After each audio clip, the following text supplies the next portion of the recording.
Hello students, welcome to Magnet Brains Hindi.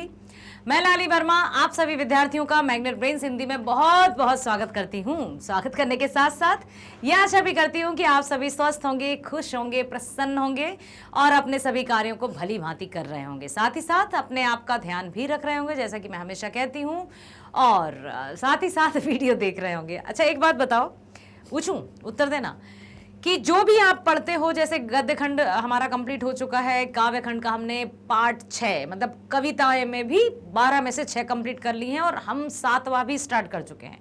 Kedarnath Agarwal जी द्वारा रचित पूरा हिंदुस्तान मिलेगा कविता भी हमने स्टार्ट कर ली है। बिहार बोर्ड सॉल्यूशंस हो गए हैं और इस वीडियो में हम देखने वाले हैं मल्टीपल चॉइस क्वेश्चंस, पूरा हिंदुस्तान मिलेगा। ओके, तो क्या अभी मैं आपसे पूछूं कि बताओ केदारनाथ अग्रवाल जी ने पूरा हिंदुस्तान कविता के माध्यम से क्या शिक्षा दी है, आपको क्या बताना चाहा है, तो आप क्या बोलोगे? खुशहाली की कामना, एकता की भावना जगाना, प्रेम की भावना, इस तरह से।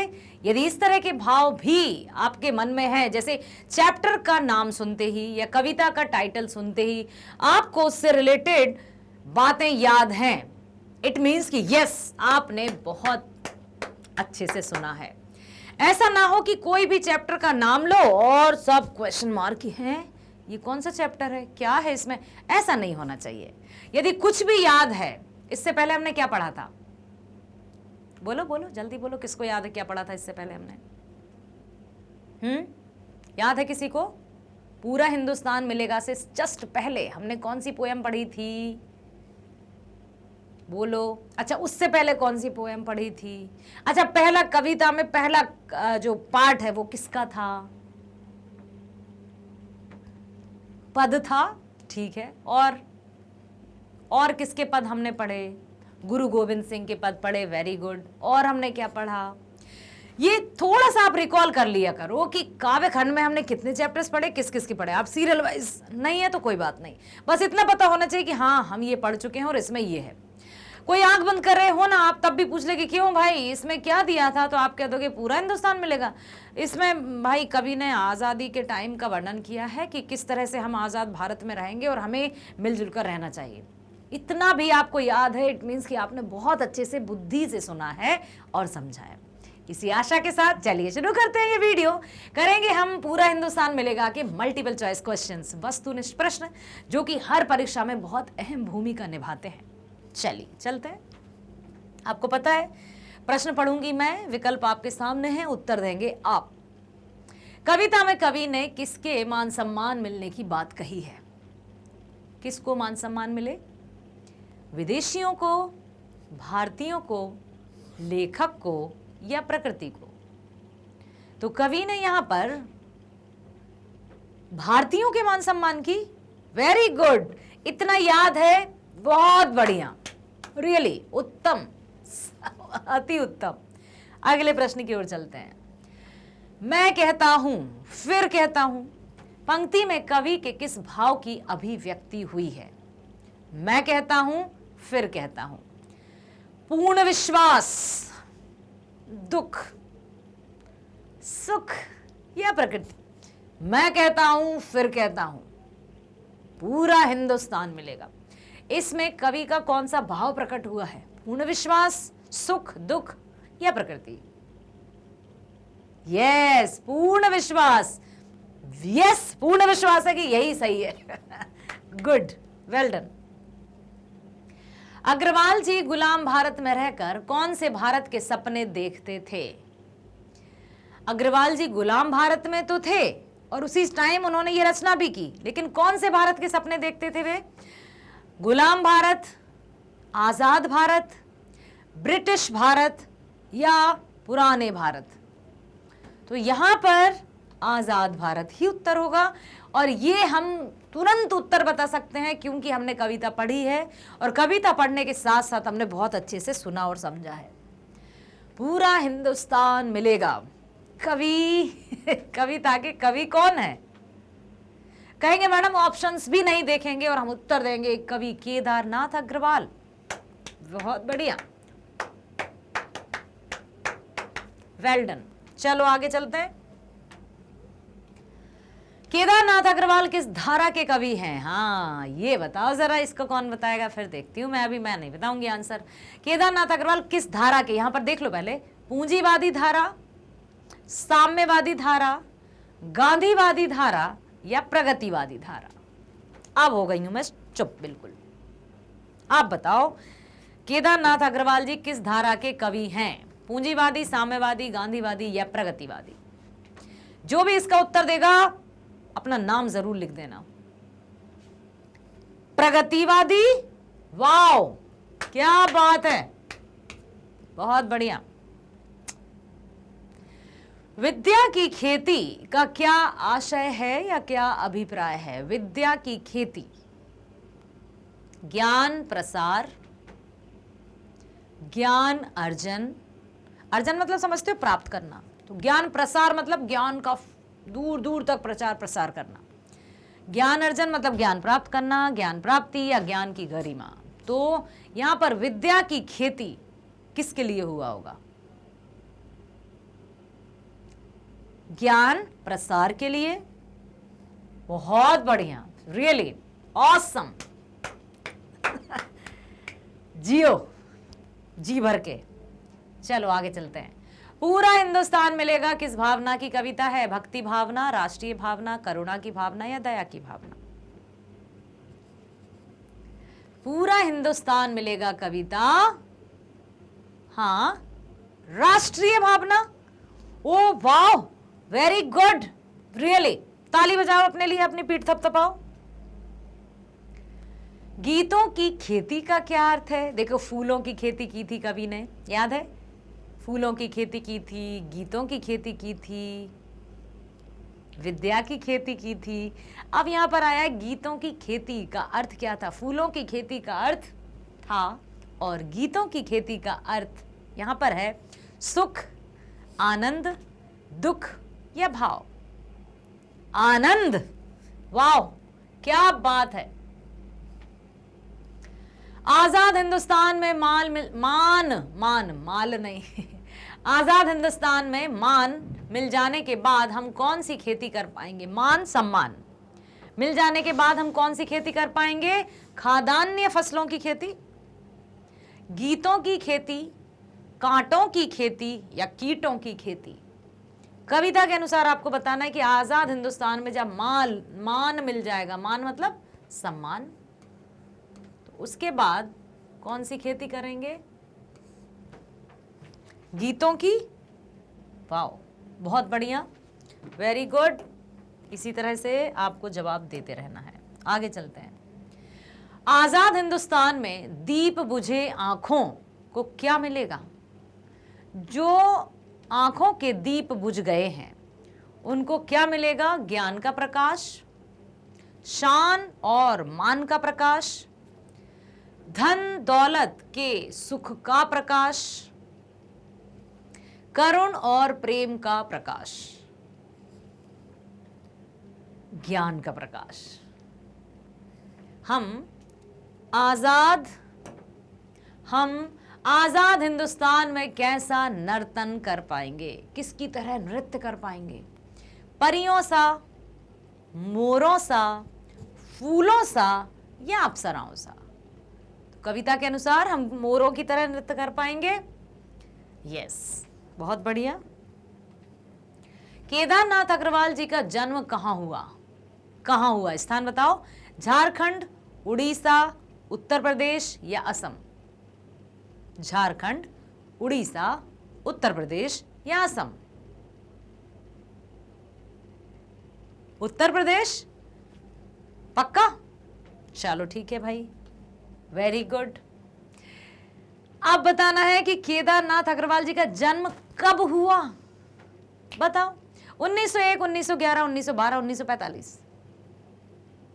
सारी ही डेट्स आजादी से पहले की हैं और ये रचना भी आजादी से पहले की है।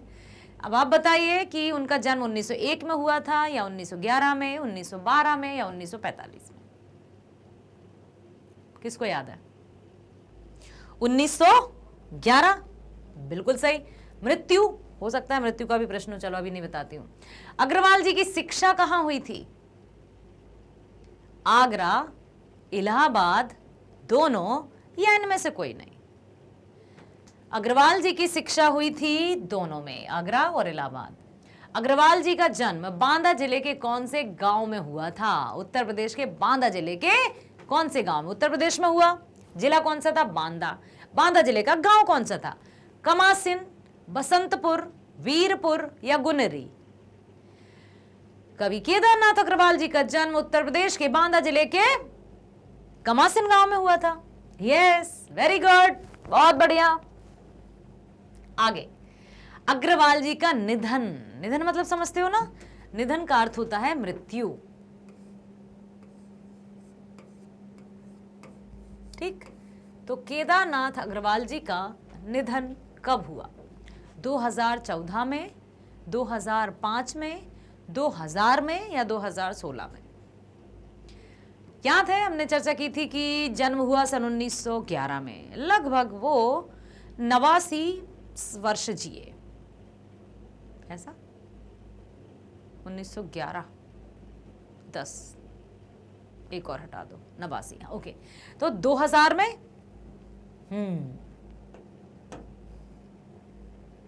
अग्रवाल जी को कौन से सम्मान से सम्मानित किया गया? नेहरू पुरस्कार, साहित्य अकादमी पुरस्कार, दोनों या इनमें से कोई नहीं? तो उनको प्राप्त हुए थे ये दोनों ही पुरस्कार। उनकी कविताओं का मुख्य प्रतिपाद्य क्या है? संघर्ष, प्रकृति सौंदर्य, दोनों या इनमें से कोई नहीं? पूरा हिंदुस्तान मिलेगा, पूरा हिंदुस्तान मिलेगा। उन्होंने संघर्ष की बात भी की है, साथ ही साथ प्रकृति के उपमानों का भी प्रयोग किया है, पुष्प का किया है ना, कोयल का, तो मोर का, पक्षी का। तो हो सकता है कि दोनों ही सही आंसर हो। यस, संघर्ष भी है और प्रकृति सौंदर्य भी है। उनकी राजनीतिक कविता का संबंध किनसे है? कवि की राजनीतिक कविता का संबंध जन सामान्य से है, जन साधारण से है, जन लोक से है या जनमानस से है? तो उनका है जन साधारण। भारत के प्रत्येक जन साधारण को उन्होंने शामिल किया है। यहाँ किसी विशेष वर्ग का उन्होंने उल्लेख नहीं किया है अपनी रचनाओं में। उनकी रचना में जन साधारण की चर्चा होती है और सबको लेकर वे चलते हैं, जन जन को जागृत करते हुए। अग्रवाल जी किन के शोषण का विरोध करते थे? अमीरों के शोषण का विरोध, पूंजीपतियों के शोषण का विरोध, गरीबों के शोषण का विरोध या प्रकृति के शोषण का विरोध? तो अग्रवाल जी गरीब, क्योंकि गरीबों का तो शोषण होता ही आया है, चाहे पूंजीपति हों, चाहे ये जो सूदखोर हों, या कहते हैं ना कि निर्बल को ही ज़्यादा यातनाएं मिलती हैं। आपने वो भी सुना होगा कि जो बेचारे सीधे साधे, जो झुका हुआ पेड़ है उसी की डाली को तोड़ा जाता है। तो यहाँ पर गरीबों के शोषण का वो विरोध करते हैं। कविता किस भाषा के निकट होने के कारण पाठक पर गहन प्रभाव छोड़ती है? खड़ी बोली में तो लिखी गई है, लेकिन कौन सी भाषा है जिसके शब्दों के प्रयोग से पाठक मीन्स पढ़ने वाले? अंग्रेजी भाषा? नहीं, अंग्रेजी तो नहीं है। अरबी भाषा, लोक भाषा या उर्दू भाषा? तो यहां पर अरबी, यस, अरबी भाषा। यह कविता कहां से ली गई है या इस कविता की जो शैली है वो किस तरह की है?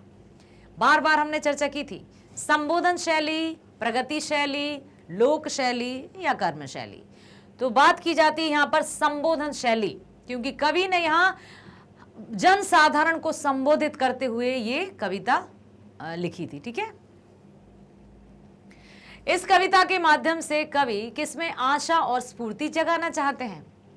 देश में, शहर में, जनता में या पेड़ पौधों? उन्होंने पेड़ पौधों की भी बात की है कि फूल खिलेंगे और मोर की तरह नाचेगा, मन मयूर हो जाएगा। तो इस कविता के माध्यम से कवि किस में आशा की स्फूर्ति जगाना चाहते हैं बताइए? जनता के मन में, वो भी जन साधारण, किसी विशेष वर्ग की ओर उन्होंने संकेत नहीं किया है। जहां फूल खिलते हैं वहां क्या नहीं रह पाता? क्वेश्चन को ध्यान से पढ़ना। कभी कभी हम क्वेश्चन को जल्दबाजी में रीड कर देते हैं और कुछ भी लिखाते हैं और जब ध्यान से पढ़ते हैं कि हमने क्या किया, ओ ये तो मुझे पता था लेकिन मैं क्या करूं, जल्दबाजी में क्वेश्चन गलत पढ़ लिया। सबसे महत्वपूर्ण बात होती है ऑब्जेक्टिव क्वेश्चंस की, या जो भी वस्तुनिष्ठ प्रश्न रहते हैं उनमें प्रश्न को ध्यान से पढ़ा करो। प्रश्न है कि जहां फूल खिलते हैं वहां क्या नहीं रह पाता, गंदगी, सफाई, क्लेश या दुख, कविता के अनुसार हमें बताना है।